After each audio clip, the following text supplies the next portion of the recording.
Baik, sebelumnya perkenalkan, nama saya Cakra Aditya. Di sini, insya Allah saya akan menemani dalam acara pondasi ini dari awal hingga akhir acara.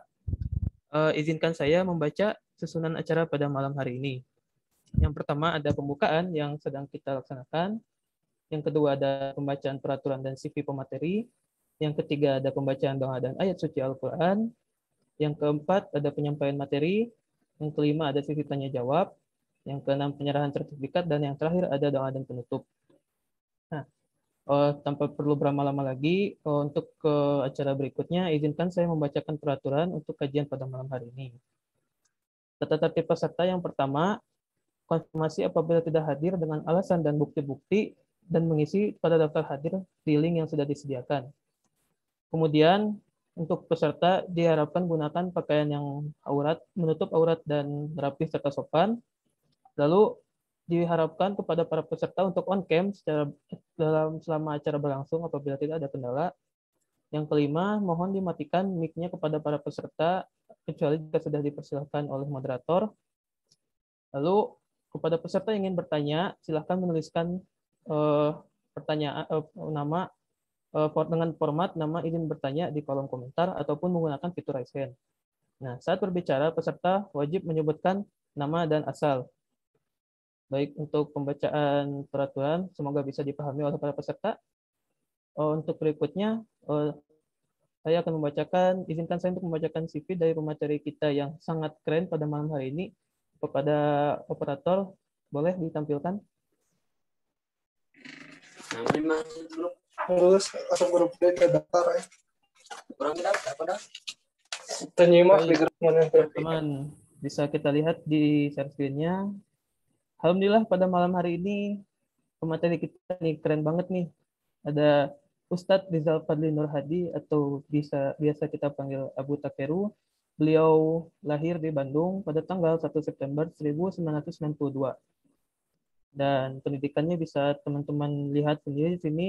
Dari pengalaman organisasinya, ada peer helper anti drugs atau anti narkoba di Melbourne, Australia.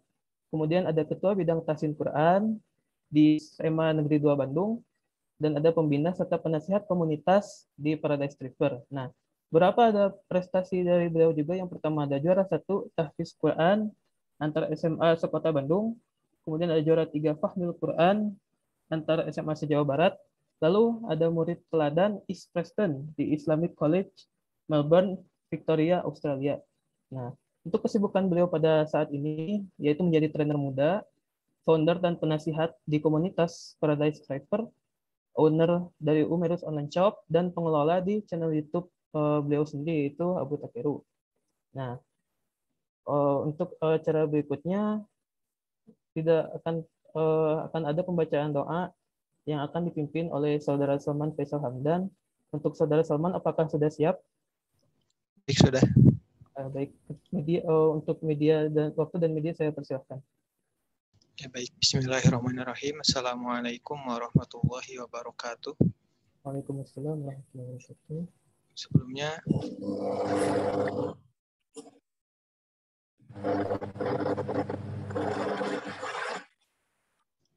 Sebelumnya, izinkan saya untuk memimpin doa sebelum kegiatan pondasi ini dimulai. Para hadirin yang saya hormati, mari kita bersama-sama menundukkan kepala, mari kita merendah di hadapan Sang Pencipta. Bismillahirrahmanirrahim. A'udzubillahi minasyaitonirrajim. Hamdan syakirin, hamdan naimin, hamdan yu'afi ni'amah wa yukafi mazidah. Ya Rabbana lakal hamdu kama yanbaghi li jalali wajhikal karimi wa azimi sultani. Allahumma ya Allah, ya Tuhan kami, pada hari ini dengan mengucapkan puji serta syukur kehadirat-Mu dengan segala rahmat dan karunia-Mu yang telah Engkau limpahkan kepada kami, saudara-saudara kami, kerabat kami, keluarga kami, dan juga negara kami. Ya Allah, jadikanlah kegiatan pondasi ini sebagai majelis ilmu yang bermanfaat, menjadi ladang amal soleh yang Engkau catat sebagai rangkaian dari beribadah padamu ya Rob. Ya Allah, ya Rob, sekolah, kuliah, libur, banyak jadwal yang diundur, kumpul-kumpul ditegur. Tetapi semangat serta doa tidak akan pernah kendur dengan memperbanyak syukur dan tafakur. Ya Allah yang Maha Syakur, tolong musnahkan virus corona ini hingga hancur, agar kami hidup kembali normal dengan rasa syukur, agar yang terjangkit dapat sehat berangsur-angsur, dan semoga Indonesia Allah jadikan baldatun thayyibatun wa rabbun ghafur. Allahumma sholli wa sallim ala sayyidina Muhammad wa ala alihi wa sahbihi ajmain. Asyhadu an la ilaha illallah wa asyhadu anna Muhammadan Rasulullah. Ya Malik, ya Kudus, kami agungkan namamu, hanya kepadamu lah kami bersujud, hanya kepadamu lah kami bersyukur, dan hanya kepadamu kami memanjatkan doa. Rabbana hablana min azwajina wa dzurriyyatina qurrata a'yun waj'alna lil muttaqina imama. Rabbana atina fid dunya hasanah wa fil akhirati hasanah wa qina adzabannar. Alhamdulillahirabbil alamin. Wassalamualaikum warahmatullahi wabarakatuh. Waalaikumsalam warahmatullahi wabarakatuh. Jazakallah khair kepada Saudara Salman atas pembacaan doanya. Semoga doa kita diijabah oleh Allah SWT. Amin ya rabbal alamin. Berikutnya akan ada pembacaan tilawah oleh Saudara Erlangga. Kepada Saudara Erlangga, apakah sudah siap? Alhamdulillah sudah. Baik, terima kasih. Waktu dan media saya persilakan. Baik. Bismillahirrahmanirrahim. Assalamualaikum warahmatullahi wabarakatuh. Waalaikumsalam warahmatullahi wabarakatuh. Waalaikumsalam. A'udzu billahi minasy syaithanir rajim. Bismillahirrahmanirrahim. Fadkuruni adkurukum washkuruli wala takfurun. Ya ayyuhalladzina amanu ista'inu bis-sabri was-shalah. Innallaha ma'as-sabirin. Wala taqulu liman yuqtalu fi sabilillahi amwat. Bal ahya'u walakin la tash'urun. Walanabluwannakum bisayyin minal khawfi wal-ju'i wa naqsim minal amwali wal anfusi wath thamarat. Wa basyyiris sabirin. Alladzina idza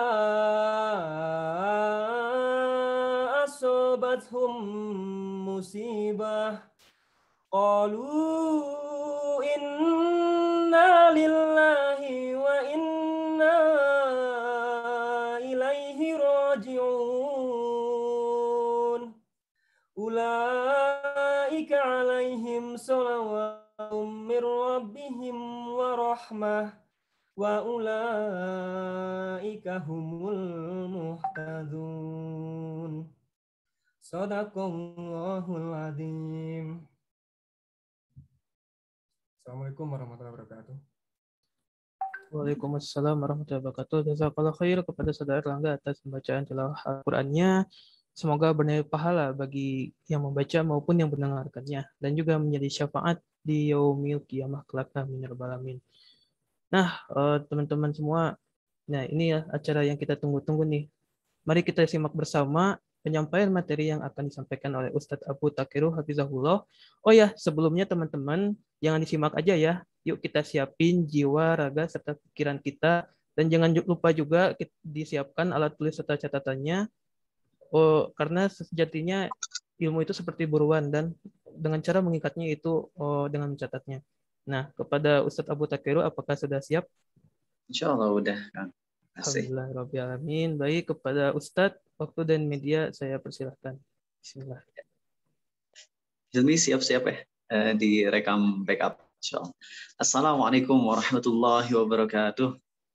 Waalaikumsalam warahmatullahi wabarakatuh. Oke, buat anak-anak grup yang terutama yang ikhwan ya, kalau akhwat nggak usah. Kalau yang ikhwan silakan on cam. Oke, kecuali kalau yang koneksi internet jelek, dan nanti panitia kalau misalnya suara nggak nyambung atau patah-patah bilang aja ya, biar saya ganti koneksi insya Allah. Bismillahirrahmanirrahim. Ala Rasulillah. Innal hamdalillah nahmaduhu wa nasta'inuhu wa nastaghfiruh. Sungguh segala puja dan puji hanya milik Allah. Kita puji Dia, kita mohon pertolongan dan ampunannya. Wa na'udzu billahi min syururi anfusina wa min sayyiati a'malina. Kita mohon perlindungan kepada Allah dari keburukan diri kita dan keburukan amal perbuatan kita. May yahdihillahu fala mudhillalah. Barang siapa yang Allah beri hidayah, tak akan ada seorang pun yang bisa menyesatkan. Wa may yudlil fala hadiyalah. Dan barang siapa yang Allah sesatkan, tak akan ada seorang pun yang bisa memberi petunjuk. Asyhadu an la ilaha illallah. Aku bersaksi tiada Tuhan yang berhak disembah dengan benar kecuali Allah. Wa asyhadu anna Muhammadan abduhu wa rasuluh. Dan aku bersaksi bahwasanya Muhammad adalah hamba dan rasulnya. Amma ba'd.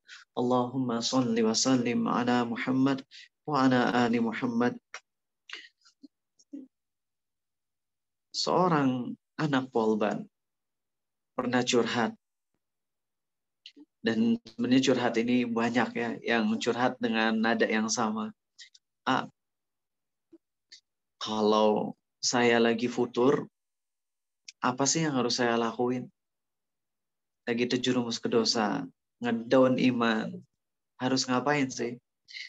Dan jawaban yang keluar dari Arizal mungkin nggak disangka-sangka sama dia. Dia bilang, ucapkanlah alhamdulillah, syukurlah pada Allah. Terus loh kok syukur, kan baru maksiat. Maka jawabannya, ketika kita nyadar kalau kita ini maksiat, ketika kita nyadar kalau kita ini lagi turun iman, itu artinya Allah masih ngasih kita hidayah untuk menyadari kesalahan kita, teman-teman. Bukankah banyak orang-orang yang saat berbuat dosa, itu udah nggak ngerasa dosa lagi. Orang yang beriman itu akan merasakan di hatinya ketidakenakan saat berbuat dosa, walaupun dia belum bisa meninggalkannya, tapi dia nggak enak. Dia minta terus ke Allah agar bisa berhenti. Walaupun sampai sekarang dia belum juga berhenti. Tapi dia terus mohon ke Allah. Maksiat nggak berhenti. Tapi mohon ke Allahnya pun nggak berhenti. Mohon ampunan. Mohon hidayah. Mohon agar mati dalam kondisi taubat. Allah berfirman, ya ibadi, wahai hamba-hambaku. Lau balagat dhunubaka ananas sama. Atau kama qala. Wa ya ibadi, wahai hambaku, ya bena Adam, wahai anak Adam, jikalau dosa kalian tuh sampai setinggi langit, namun engkau memohon ampunan kepadaku, niscaya aku akan ampuni dosa kalian dan aku nggak peduli, wala ubali, kata Allah. Coba bayangin, Allah berfirman tentang dosa kita nih. Kalau dosa kita sampai setinggi langit, Allah sampai ngucapin apa? Wala ubali. Aku nggak peduli, kata Allah. Kebayang nggak sih? Kita yang udah stres sama dosa banyak, tapi kemudian Allah dengan mudahnya Allah berfirman, wala ubali. I don't care. Aku nggak peduli sama dosa kalian. Selama kalian masih mohon ampunan padaku, masih berdoa, tidak mempersekutukan aku dengan apapun, aku nggak peduli. Dan iblis pun berkata kepada Allah, dalam hadis Hasan riwayat Tirmidzi, wa izzatika, ya Allah, demi kemuliaan-Mu, aku akan senantiasa menyesatkan hamba-hambamu selama nyawa mereka masih ada dalam tubuh mereka. Maka jawaban dari Allah apa? Demi kemuliaan dan keagunganku, aku akan senantiasa mengampuni hamba-hambaku selama mereka masih mohon ampunan dari diriku. Murid Syekh Utsaimin, Syekh Al-Khamis ya, yang terkenal, itu salah satu murid terdekat Syekh Utsaimin. Ceramah-ceramahnya banyak tersebar di Instagram. Itu indah banget, beliau tuh salah satu murid Syekh Utsaimin yang paling jelek gitu, ceramahnya tuh nyentuh. Beliau pernah ditanya, Syekh, mungkin nggak kalau kita berhenti dari dosa, kemudian minta ampun ke Allah dan kita nggak balik lagi selamanya? Jawabannya nggak mungkin, nggak mungkin. Yang kita lakukan adalah setiap kali terjerumus ke dosa, minta ampun, dan balik lagi taat.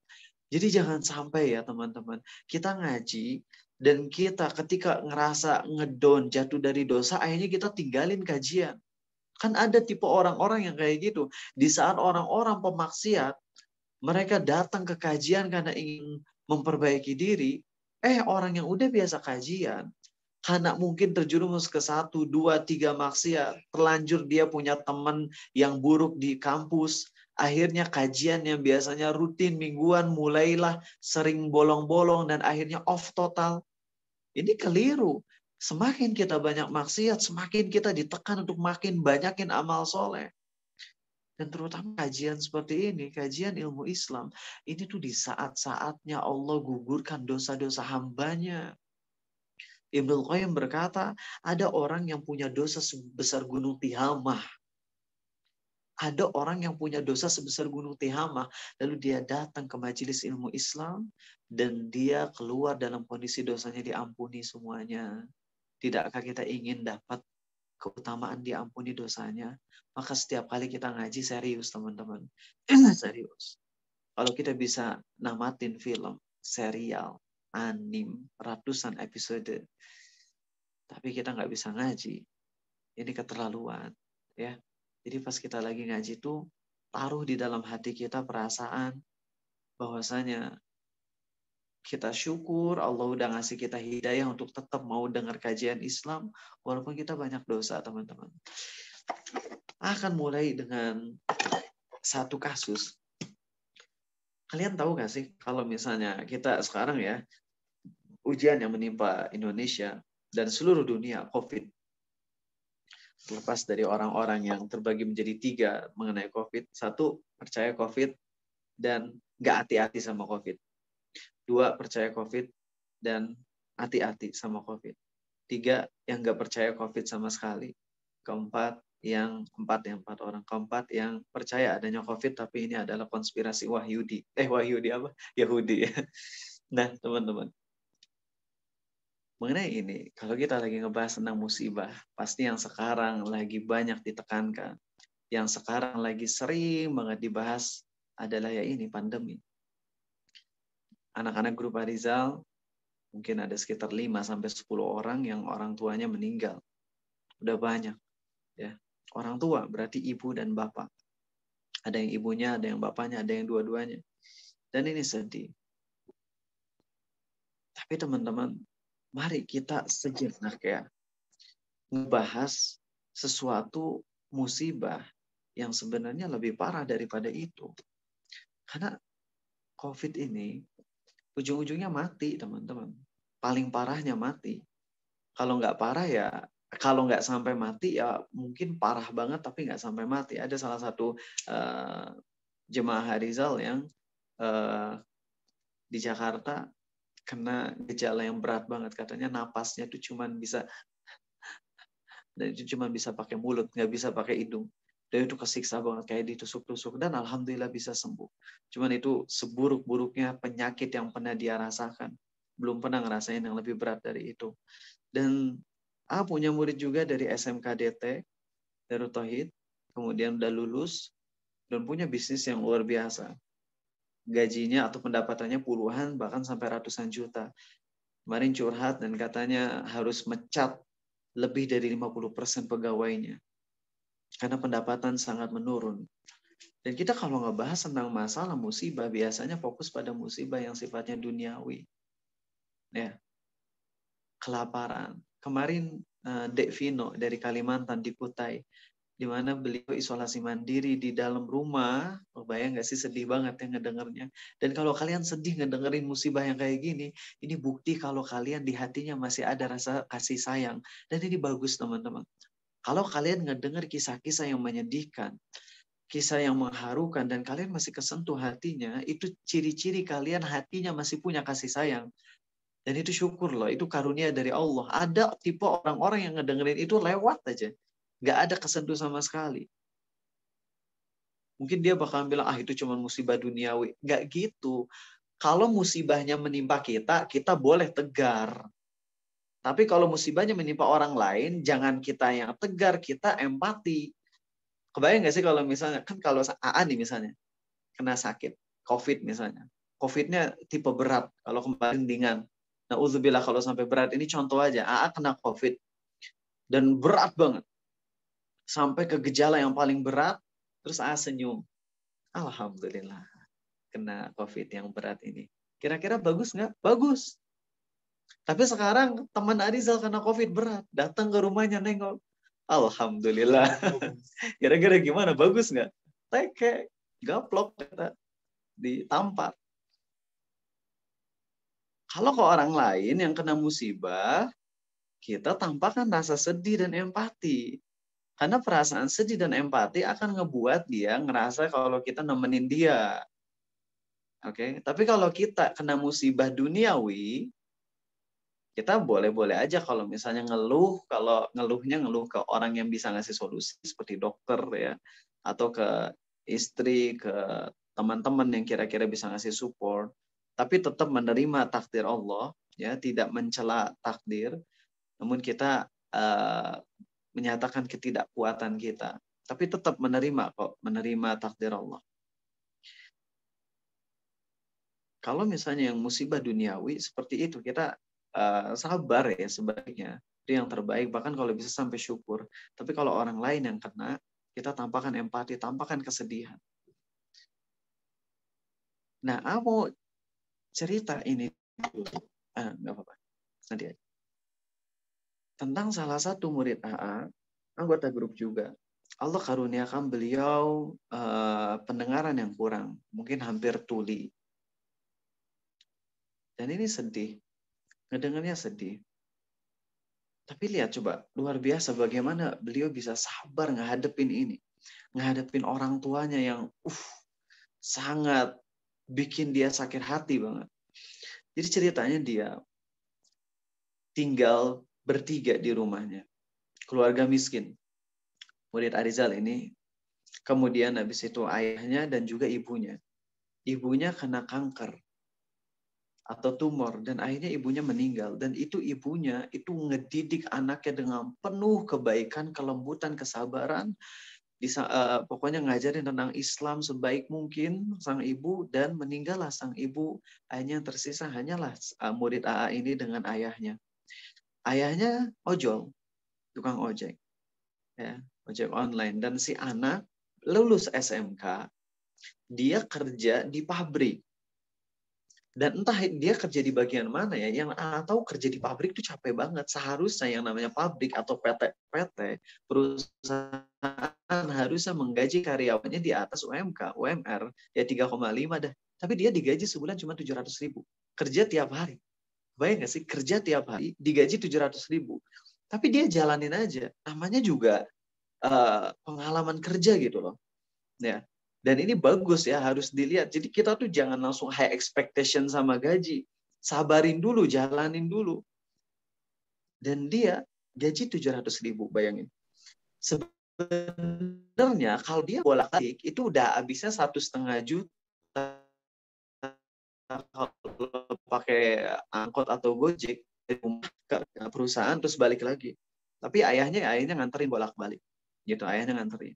Dan sang ayah ini kebayang nggak sih teman-teman? Dia sebenarnya kalau dari Gojek atau dari ojol itu udah cukup penghasilannya. Untuk makan dan sebagainya cukup. Masalahnya dia ngebakar uangnya sendiri dengan cara ngerokok. Jadi dari uang 1,5 juta yang dihasilkan dari ojol itu, habis setengahnya cuma buat ngerokok. Akhirnya buat makan, buat listrik kurang. Dan sang ayah, ketika anak yang gajinya 700.000 ini, gajian, sang anak ini dengan begitu tulusnya ngasih ke ayahnya uang 300.000, bayangin coba. Jadi dia nerima bersih cuma 400.000, dikasih 300.000 itu sama ayahnya dilempar uangnya. Hah, cuma segini? Coba bayangin. Dan sang anak ini kan tuli, hampir tuli ya. Sehingga ayahnya, ya kalau dia ngomong kan dia nggak tahu gitu, ucapan dia keras atau enggak. Ketika dia ngomong mungkin agak keras, ayahnya marahin abis-abisan. Kamu nih ngebantah ke ayah. Tapi dia nggak ngebantah, dia cuma ngomong karena dia agak tuli, dia nggak tahu suaranya sebesar apa saat ngobrol sama ayahnya. Takutnya kalau suara kecil nggak kedengeran. Dimarahin abis-abisan. Ya, saya cuma bisa ngasih 300.000 ya. Walah, kalau gini ayah nggak butuh katanya. Nggak butuh sama kamu. Sayangnya dia curhat ke A, pengen privat sama A katanya. pengen curhat gitu berjam-jam. Dan saranin ke dia, akhi, walaupun ayahmu dalam kondisi musyrik, dosa terbesar, kafir, anak tetap gak boleh membentak orang tuanya. Maka saran sabar, sabar, sabar. Ujian ini gak akan lama kok. Paling sampai kamu mati atau sampai ayah mati. Yang jelas sabar ini jadi ladang pahala. Dengan kamu sabar menghadapi orang tua, ini kan musibah besar banget. Kalau punya orang tua yang bejat kayak gini, musibah besar. Nggak mau memahami anak tuh musibah besar. Tapi walaupun itu musibah besar, anak tetap nggak boleh lawan orang tuanya, membentak, karena ngebentak ngucapin sampai bikin orang tua hatinya sakit, itu melebihi dosa zina dan mabuk, teman-teman, kata para ulama. Jadi sekedar kita bilang, mama, itu lebih besar dosanya dari mabuk dan zina, kata para ulama. Serem gak sih? Jadi tetap harus sabar. Sabar anak ini. Berjalanlah 1 tahun, teman-teman. Ingat ketika istri lahiran, berarti 5 bulan yang lalu, dia curhat pas lagi beli makanan gitu. Habis itu dibonceng Vega gitu, pakai motor. Enggak, dibonceng seseorang, lupa, pakai Gojek. Pas itu dia ngechat, doain biar bisa lebih sabar dan sebagainya. Dan terus saja dia sabar sama orang tuanya, sama ayahnya, dan dia ingat sama ibunya yang terus ngajarin dia, anakku, tolong, pokoknya kalau ibu meninggal kamu harus berbakti sama ayah, jangan ngelawan. Sabar, dan Masya Allah, teman-teman. Kemarin dia ngechat, dia bahagia. Makasih sarannya, udah ngasih tahu untuk sabar, untuk tetap aja bantu ayah, walaupun ayah ngejek, tetap bantu beliin makanan tiap bulan, tiap hari, bantu seberapapun yang bisa. Dan saya tetap jalanin itu, saya nggak ngebentak orang tua, saya nggak ngebales, saya tetap sabar. Dan Masya Allah, sama Allah dikasih jalan keluar yang luar biasa. Jadi dia senang, bahagia. Kenapa? Karena dia naik jabatan. Yang asalnya jadi karyawan biasa, dia naik jabatan. Naik juga gajinya, lebih dari 4 kali lipat. Jadi gajinya asalnya 700.000, sekarang gajinya 3 juta. Kemudian dia naik jabatan, kerjanya juga lebih ringan. Tapi bukan itu yang dia bahagiain banget, teman-teman. Bukan. Tapi ayahnya yang berubah. Ayahnya berubah. Jadi baik. Ibadahnya jadi baik. Bahkan sang ayah ini sekarang ngebantu untuk ngurus masjid. Yang asalnya nggak terlalu peduli. Bahkan hebatnya dia yang sebenarnya gaji 3 juta, kalau kata kita mungkin buat kalian yang kerjanya udah di PT. Sebagian murid Arizal di sini kan ada yang kerjanya di perusahaan dan gajinya itu sampai 8 atau ada yang 10 plus juga. Dan mungkin gaji 3 juta kecil kan dalam pandangan kalian. Dia 3 juta itu, dia tetap hemat banget sehingga nggak rubah. Dulu walaupun pendapatan 700.000, dia tetap sebulan 700.000, sekarang udah gaji 3 juta, tetap dipakainya nggak lebih dari yang dulu. Dan sisanya dia pakai buat sedekah ke masjid, buat memakmurkan masjid, bantu ayahnya, dan juga dia tabung. Luar biasa, teman-teman. Yang dia bahagiain adalah berubahnya ayahnya menjadi lebih taat pada Allah. Nah, teman-teman, kalau ngebahas tentang musibah, yang jadi fokus kita biasanya bagaimana agar musibah duniawi ini hilang. Dan ini yang jadi problem. Karena kalau fokus kita adalah bagaimana agar musibah duniawi ini hilang, kita nggak beda sama Fir'aun and the gang. Fir'aun dulu ditimpa apa, Vega? Musibahnya ditimpa apa?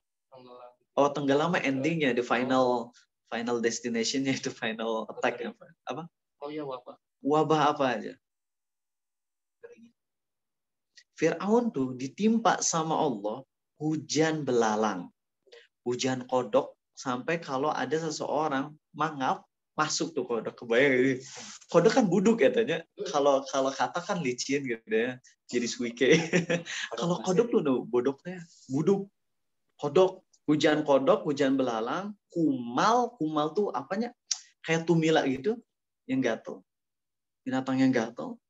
Terus habis itu darah.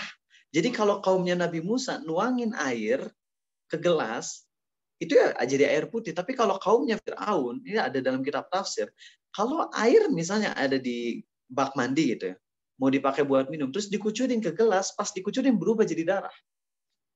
Bayangin, so. Angin topan.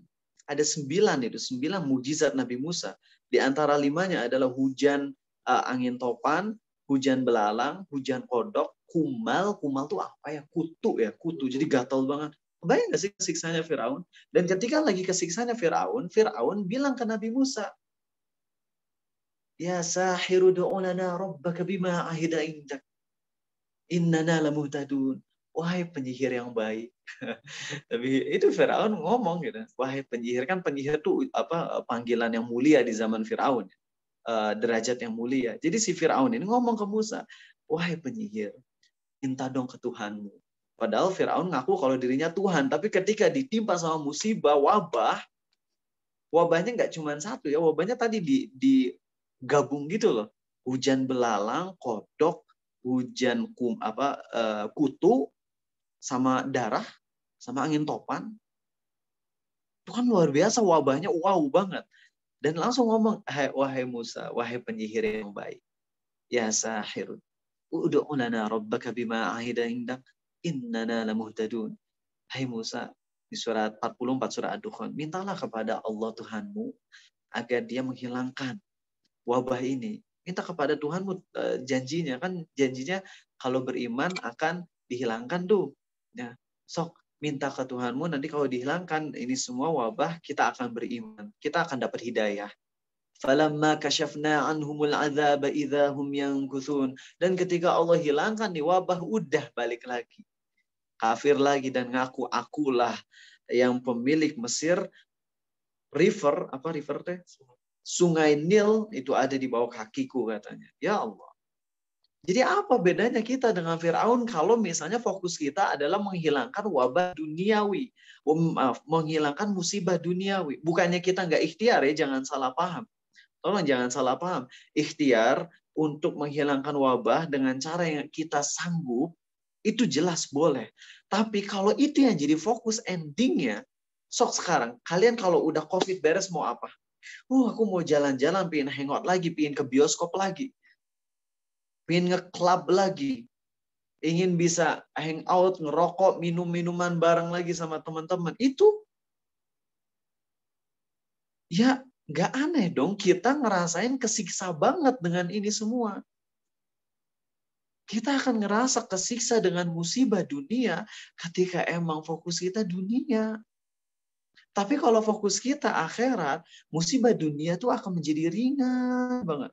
Ya Allah, kalian ingat gak kisah anak-anak grup terutama Urwah bin Zubair, itu keponakannya Aisyah, ketika beliau kena tumor dan habis tuh kakinya sama tumor, kemudian sama tabib mau digergaji, kan dipotong kakinya, itu kan disaranin, anestesi zaman dulu kan nggak ada obat bius, jadi harus minum khamar sampai pingsan.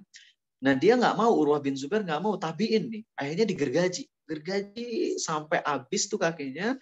Dan saat digergaji itu beliau ngedengerin ayat Quran surah Al-Haqqah kalau nggak salah, dan akhirnya kegergaji. Ketika udah sampai tulang dan akhirnya potong kakinya, beliau pingsan karena kehilangan banyak darah. Ketika udah beres tuh, kakinya udah potong, dipegang kakinya, dan beliau ngomong apa sih? Aku nggak pernah melangkahkan kaki dengan sengaja ke tempat maksiat. Dan alhamdulillah, Allah mengambil satu kakiku dan aku masih punya 3 anggota yang lain, yaitu 2 tangan dan 1 kaki. Kadang ngarepin pahala akhirat sehingga hilangnya kaki menjadi hal yang membuat beliau syukur.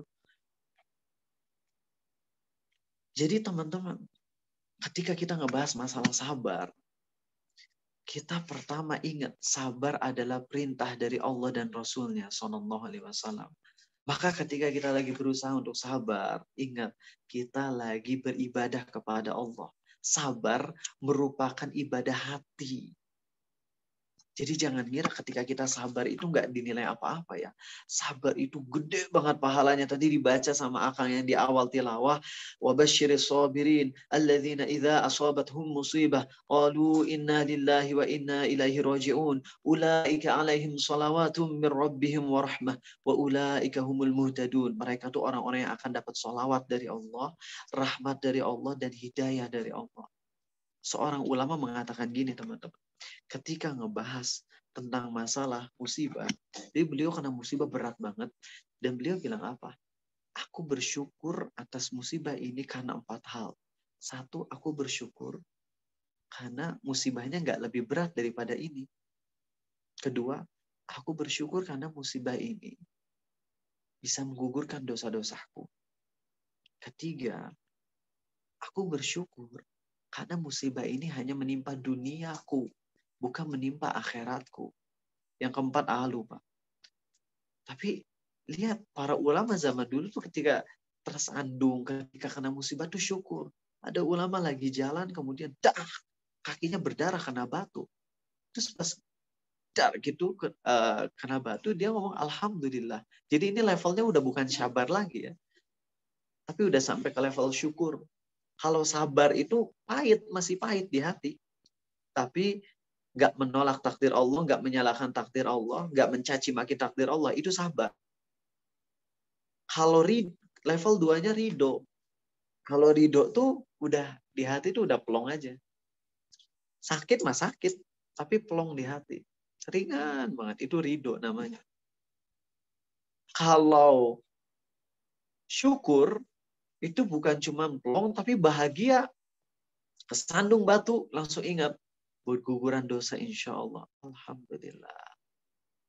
Ini levelnya udah level lain. Ini pembahasannya cuma sampai sabar doang, tapi kita target sampai syukur. Diusahain teman-teman.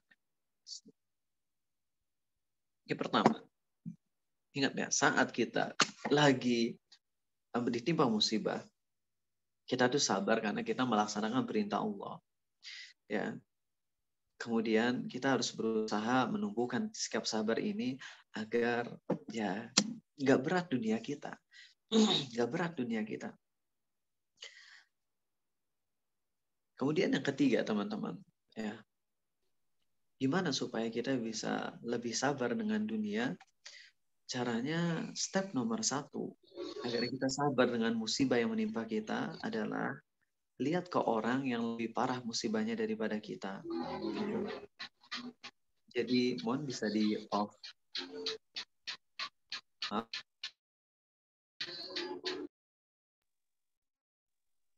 Oke, siap. Terima kasih. Jadi lihat ke orang yang lebih berat musibahnya daripada kita, niscaya kita akan bersyukur. Ya. Ketika Urwah bin Zubair tadi kakinya udah potong, beliau tuh tetap bisa bersyukur. Kenapa? Karena ternyata ada orang yang musibahnya lebih berat dari beliau. Yakni ada orang yang terkaya di sebuah kampung. Jadi di kampung kaya raya, banyak orang-orangnya, mewah hidupnya. Dia punya istri, dia punya anak banyak. Kemudian suatu saat ditimpa sama banjir. Dan akhirnya semua warga kampungnya mati, keluarganya semuanya mati, hartanya semuanya hancur, kecuali si bapak-bapak ini dengan anak bayinya yang buta dan juga unta yang pincang, unta yang gila. Asalnya super kaya, keluarga banyak, mati semuanya, termasuk warga kampungnya mati semua kecuali 3, yakni dia dan juga anak bayinya yang buta dan juga unta gila. Saat bapak-bapak ini, suatu saat dia lagi dalam kondisi susah payahnya, dia lagi sama bayinya, unta gilanya kabur. Ketika unta gilanya kabur, sang bapak ini ngejar. Dan ketika lagi ngejar, si untanya nendang dan akhirnya mata bapak ini copot, teman-teman. Satu copot matanya. Dan ketika si bapak ini udah kesakitan, pulang balik, ternyata bayinya kepalanya udah hilang dimakan serigala. Allahu Akbar. Dan Urwah bin Zubair bisa bersyukur. Makanya fokuslah teman-teman ke orang yang lebih rendah dari kita. Kalau kalian ngelihat explore IG, kemudian kalian ngelihat ada orang-orang, ya Allah, pedagang-pedagang yang udah berjualan berjam-jam gak dapat apa-apa. Coba syukur, ya Allah, alhamdulillah hari ini bisa makan 3 kali, ya Allah. Makan enak. Jangan fokus kapan aku bisa makan lagi di restoran ya. Kapan keuanganku bisa balik kayak dulu lagi ya, sehingga aku bisa tiap minggu bahkan tiap hari makan makanan enak di restoran. Kapan syukurnya? Sabar itu bisa kita lihat pertama kalau kita ngelihat ke orang yang lebih parah ujian duniawinya. Dan setiap kali kita punya ujian, pasti ada yang lebih berat lagi ujiannya dari kita, teman-teman. Pasti. Kalau kalian lagi ditimpa musibah, Coba cari orang-orang yang lebih berat musibahnya dari kalian. Dan kalau kalian nggak nemu, lihat Nabi kita SAW. Karena nggak ada ujian kehidupan, melainkan beliaulah yang paling parah ujiannya di dunianya. Kalian ditimpa kelaparan, ingat sama Nabi kita SAW diboikot. Sampai itu bayi-bayi kaum muslimin nangis. Sampai kaum muslimin dulu makan cuma daun, teman-teman. Kata Ja'far bin Abi Thalib, kami makan daun selama 1 tahun. Sampai akhirnya kotoran kami seperti kotoran kambing, coba. Sampai terpaksa harus makan bangkai. Walaupun pada zaman itu belum turun ayat haramnya bangkai, karena itu masih di fase Mekah. Tapi lihat kondisinya. Nangis tuh. Bayi-bayi. Wanita-wanita, pasti ujiannya berat. Ketika kalian misalnya diuji dengan difitnah sebagai ekstremis kayak pemecah belah, Nabi kita SAW difitnah habis-habisan, dilempar batu tuh sampai hampir mati, hampir wafat beliau gara-gara dilempar batu di Taif. Ketika kalian ditimpa kecelakaan misalnya, keseleo, Nabi kita SAW lagi naik kuda. Kudanya oleng, kemudian habis itu beliau nabrak pohon kalau nggak salah sampai kaki beliau tuh hampir patah tulangnya sehingga beliau nggak bisa sholat sambil berdiri. Kesakitan banget Nabi kita SAW. Coba apapun musibah kalian kelaparan, ingat, aduh ya Allah ini nggak ada uang. Hari ini baru makan sekali. Nabi kita SAW tuh makannya sehari makan sehari enggak. Sehari makan sehari enggak. Jadi ada pasti teman-teman yang ujiannya lebih berat dari kita. Ya. Dan itu poin nomor 1, lihat ke orang yang lebih rendah dari kita, maksudnya lebih parah ujiannya. Kedua, ingat sama pendeknya dunia ini. Ya. Jadi kalau misalnya yang pertama tadi, kita ngelihat ke orang yang lebih parah ujiannya dari kita. Kalau kedua, solusi agar kita bisa ringan menghadapi ujian dunia, lihat ke orang yang super duper kaya. Lihat ke orang yang punya kemewahan hidup, terus mati. Gitu. Lihat itu. Karena ketika kita ngelihat ke misalnya raja ini kekayaannya 30 miliar US dollar terus mati, udah aja. Kalian pernah ngedengar kan? Raja di negara tetangga yang kekayaannya itu luar biasa, udah sering bahas. Beliau kekayaannya 30 miliar US dollar. Beliau punya pesawat terbang Boeing 737-400 kalau nggak salah berlapis emas harga 400 juta dolar. Beliau punya mobil, Ferrari-nya ada 400-an, Jaguar ada 170-an, Lamborghini ada 21, mewah banget. Anaknya, qadarullah ya, anak kalau nggak salah, anak beliau, itu punya penyakit mental. Dan akhirnya dengan kekayaannya, dia keliling dunia, dan akhirnya terjerumus ke dosa kaum Lut, dan akhirnya mati. Gitu. Terus apa yang dibawa ya? Apa yang dibawa tuh dari anak sang raja? Kayaknya luar biasa, anak raja gitu loh. Bisa keliling dunia, bisa apapun yang dia inginkan bisa didapetin. Terus habis itu mati aja. Matinya pun misterius gitu, karena punya hubungan dengan laki-laki lain. Ngebacanya kok kemarin tuh ada yang nge-share teman Rizal bagus di postingan Facebook. Kemudian ngelihat beritanya, hina banget gitu.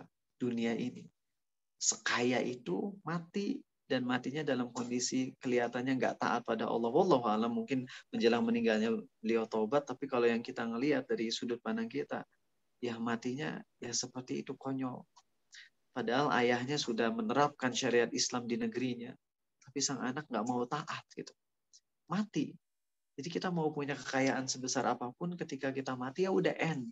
Makanya ketika kita nyadar dunia itu benar-benar sebentar, kita akan lebih sabar. Ya. Ustadz, saya diputusin sama pacarnya. Saya harus sabar. Jangan sabar teman-teman kalau diputusin pacar. Oke. Katanya kalau sabar akan digantikan dengan yang lebih baik. Pacarku tuh udah cantik banget Ustadz, 9 SKPS wajahnya, satuan kecantikan per second kuadratnya tuh 9 gitu wajahnya. Wih, cantik banget. Sekarang aku diputusin, apakah aku harus bersabar? Jawabannya tidak. Ini poin nomor 3 ya. Yaitu gimana supaya sabar terhadap dunia? Syukur, karena kita diujinya dengan ujian dunia gitu, nggak sampai ke ujian akhirat. Kalau ada teman-teman kita yang terjerumus ke musibah akhirat, mereka nggak sholat, mereka mabok, mereka zina, mereka pacaran, terus kita ngelihat diri kita nggak ngelakuin dosa-dosa itu, syukurlah pada Allah. Bukan kita sombong ya, beda antara sombong dengan syukur. Sombong tuh kita ngerasa gue lebih baik dari dia ya. Itu sombong. Tapi kalau kita ngelihat dia terjerumus ke banyak dosa, sedangkan kita enggak, terus kita ingat sama Allah, alhamdulillah ya Allah. Dia kaya saat lagi COVID nggak kesulitan. Tapi masih pacaran dan sebagainya terang-terangan lagi di medsos. Saya sekarang kesulitan.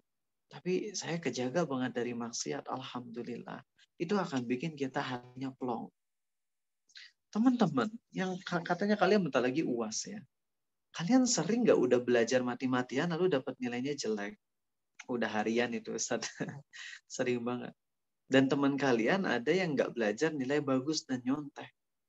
Kalau kalian paham tentang hakikat dunia dan cara sabar, itu saat kalian udah kerja mati-matian, belajar lalu dapat nilai jelek, kalian syukur. Masih aja ada orang-orang yang curhat, Ustadz saya itu sakit hati. Kenapa? Yaitu Ustadz yang lain tuh pada belajarnya dikit tapi kerjasama nilai bagus. Saya mati-matian jujur nilai jelek. Saya sedih Ustadz. Kemudian hati bilang, kamu sedih karena kamu jujur ya Allah. Kamu harusnya syukur itu ketika teman-teman pada nyontek kerjasama, kamu bisa jujur, itu karunia dari Allah. Dan emang rizkimu bergantung sama nilai apa? Kemarin anak polban baru wisuda, terus meninggal. Semoga Allah jadikan beliau syahid. Meninggal karena COVID. Nyadar nggak kalau misalnya kita lulus di polban, cum laude misalnya, terus mati, mau apa? Ini berlaku untuk semua kampus, tapi karena yang undang polban ya fokus di sini ngasih contoh aja. Mau gimana? Dapat nilai bagus, hasil nyontek semua, mati. Orang tua banggain kita, oh meninggal tapi luar biasa prestasinya dulu waktu di polban. Tapi nanti dikubur di akhirat ditanyain tentang dosa-dosa kita. Ya Allah serem teman-teman. Dan yang keempat ya, agar kita lebih sabar, sebenarnya ini masuk ke poin nomor 3, tapi lebih tekankan lagi, yaitu coba ingat-ingat dengan kematian kita yang bisa datang kapan aja. Ya. Kalau yang ketiga lebih ke lihat hakikat dunia yang benar-benar sementara. Kalau keempat, lihat bagaimana kalau kita mati dalam waktu dekat. Jadi saat kita misalnya lagi ditimpa musibah, kita bayangkan kalau seandainya kita mati. Ini dengan musibah ini aku bisa bawa apa ke akhirat? Kalau kena musibah ngebuat aku semakin sabar, maka insya Allah aku akan dapat pahala besar. Kalau musibah malah bikin aku semakin menyalahkan Allah, menyalahkan takdir, maka aku bakalan bawa lebih banyak dosa. Tinggal pilih mau yang mana. Ya, oke, lanjut lagi. Dan ini poin ke terakhir teman-teman sepertinya. Oke, sebentar. Sekarang emang susah untuk sabar karena kalian kalau misalnya sabar itu kan kalau kalian di rumah doang, misalnya kalian nggak akan bisa ngelihat sekitar. Tapi kalau sekarang kondisinya tuh kita tuh hidup di medsos ya. Mungkin mayoritas waktu kita hidup di medsos, ngelihat explore. Jadi kalau kalian ada di kamar, kalian tetap bisa menjelajahi luar. Kalian di kamar dalam kondisi miskin, kalian bisa ngeliatin orang-orang kaya, nggak harus pergi ke perumahan mewah. Tapi cukup ngelihat explore, cukup ngelihat akun-akun artis yang hidupnya mewah.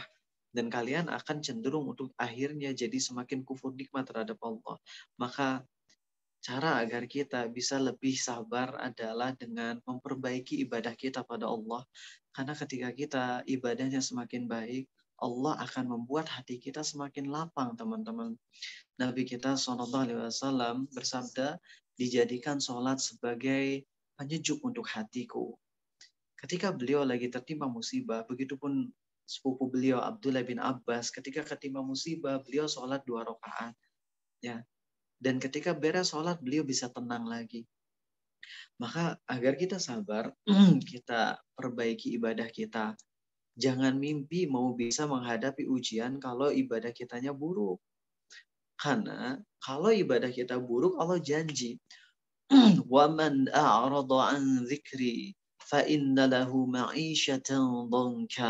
Barang siapa berpaling dari ibadah kepada Allah, padaku kata Allah, maka aku akan jadikan baginya hidup yang sempit. Jadi kalau hidup kita udah sempit, nggak mau ibadah, yang makin sempit.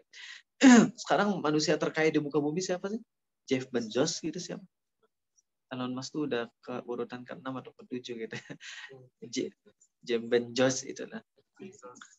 Kalian ngira dengan uang segitu, berapa triliun dolar, berapa miliar dolar Amerika, 100 atau berapa, bisa bahagia hidupnya terus? Enggak. Teman-teman, enggak. Udah jaminan dari Allah, enggak akan bahagia orang yang berpaling dari Islam. Yang berpaling dari beribadah kepada Allah tuh enggak akan Allah kasih kebahagiaan. Enggak akan. Tapi orang yang dekat sama Allah, Allah akan kasih kebahagiaan walaupun dalam kondisi sempit. Ya, jadi perbaikilah ibadah kita. Dan maaf, ini ada tambahan lagi. Poin terakhir mungkinnya ini. Agar kita bisa sabar dengan musibah hidup kita, ini saran dari guru tercinta Ustadz Boris Tanesia. Dia tuh dalam kondisi sibuk pun kalau ngechat di Facebook suka ngebalas. Dengan kelembutan beliau, postingannya pun adem. Ya. Beliau ngasih nasihat gini, kalau Anda merasakan beratnya ujian hidup di dunia, maka sering-seringlah menghayati ayat-ayat Quran yang membahas tentang neraka, teman-teman. Karena kalau kita udah ngebayangin neraka, itu serem banget. Di surat Al-Furqan Allah berfirman, "Idza ra'athum min makanin ba'idin sami'u laha taghayyudha wa zafira." Itu ketika kita, na'udzubillah, jangan sampai ya. Kalau kita termasuk orang yang berdosa, terus kita nanti di hari kiamat ngelihat neraka, itu neraka tuh bakalan marah-marah, teman-teman. Neraka itu punya leher, neraka punya mata, neraka punya mulut yang dia bisa berbicara dengannya. Dan neraka ini akan marah-marah.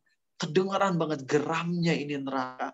Kemudian ketika dilempar orang-orang ke dalam neraka, si neraka ini masih aja nanya ke Allah. Di surat Qaf, neraka berkata kepada Allah, hal mim mazid, ya Allah, masih ada tambahan gak? Jadi ketika dilemparkan tuh manusia ke dalam neraka sebagai makanannya, neraka nanya ke Allah, ya Allah, masih ada tambahan gak? Sampai 3 kali dilempar. Kemudian nanti ketika di dalam neraka, ya Allah teman-teman, pertama kalinya masuk ke neraka, itu sebagian orang tuh ada yang diseret di wajahnya. Jadi jalannya tuh bukan pakai kaki lagi, tapi pakai wajah. Sebagian orang akan diberi minuman dari hamim, air yang puncak mendidih sampai ketika dikucurkan ke kulit kepala, tembus sampai ke kulit kaki. Dan ketika udah hancur badannya, diganti dengan tubuh yang baru, kulit yang baru, dia akan harus minum dari buah zakum, makan. Dan sampai ususnya terputus-putus. Kalau kita sekedar kelaparan di dunia masih mending. Bagaimana dengan kelaparannya penghuni neraka saat mereka udah lapar banget. Dan akhirnya mereka minta makanan, dikasih buah zakum. Mereka tuh sebenarnya keselak itu. Di kerongkongannya tuh udah gak bisa nelen. Tapi saking laparnya, mereka paksa dan akhirnya ketelan semuanya. Ya Allah. Na'udzubillah. Terus dikasih cairan nana. Dikasih cambuk, dari cambuk.